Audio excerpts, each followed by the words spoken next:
তিন জেলার ডিওর কাজে অসন্তুষ্ট সিইও। ডিওদের কাজ নিয়ে উষ্মা প্রকাশ সিইওর। কেন তিন জেলায় মৃত ভোটারের সংখ্যা কম? বারবার বলার সত্ত্বেও কেন নির্দেশকে গুরুত্ব নয়? ডিইওদের বৈঠকে প্রশ্ন মনোজ আগরওয়ালের। কেন রাজনৈতিক দলের দফতরে বসে ফর্ম আপলোড?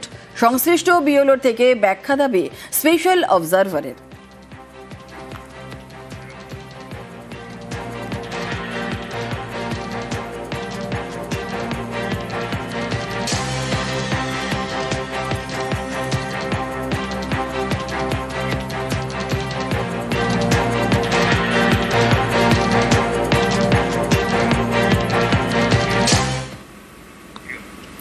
রাজ্যে বাড়ল মৃত ভোটারের সংখ্যা। এখনো পর্যন্ত রাজ্যে মৃত ভোটারের সংখ্যা 17,52,000। আর উত্তর কলকাতায় সব থেকে বেশি মৃত ভোটার। রাজ্যে বাড়ল নিখোঁজ ভোটারের সংখ্যাও। নিখোঁজ ভোটারের সংখ্যা 3,28,000।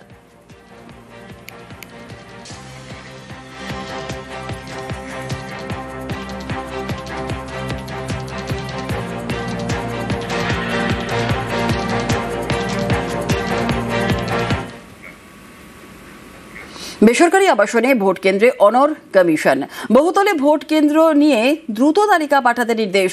আর বহুতল চিহ্নিত করে 4 ডিসেম্বরের মধ্যেই তালিকার নির্দেশ। জেলা শাসকদের বৈঠকে নির্দেশ সিইওর।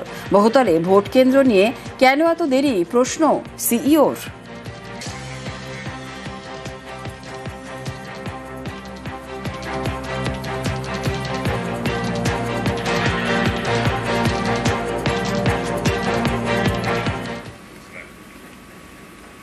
পদ্মকে নিশানা করে অভিষেকের চ্যালেঞ্জ। আর 26-21 থেকেও বড় ব্যবধানে জিতবে তৃণমূল। পদ্ম শিবিরকে নিশানা করে চ্যালেঞ্জ অভিষেকের।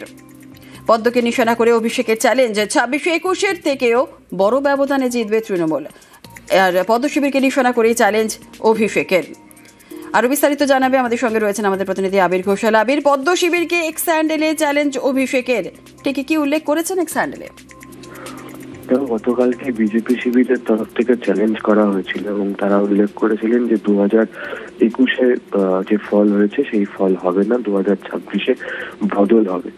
কার্যত তারই প্রেক্ষিতে অভিষেক বন্দ্যোপাধ্যায় তিনি পাল্টা চ্যালেঞ্জ ছুড়েছেন এবং তিনি যে এক্স হ্যান্ডেলে পোস্ট করেছেন সেখানে উল্লেখ করেছেন যে বিজেপি শিবির বিভিন্ন ধরনের সুবিধা পাচ্ছেন এবং তার মধ্যে তিনি উল্লেখ করেছেন যে নির্বাচন কমিশন, ED, CBI, income tax, central force, এমনকি বিচার বিভাগেরও নানা ধরনের সাহায্য পায়।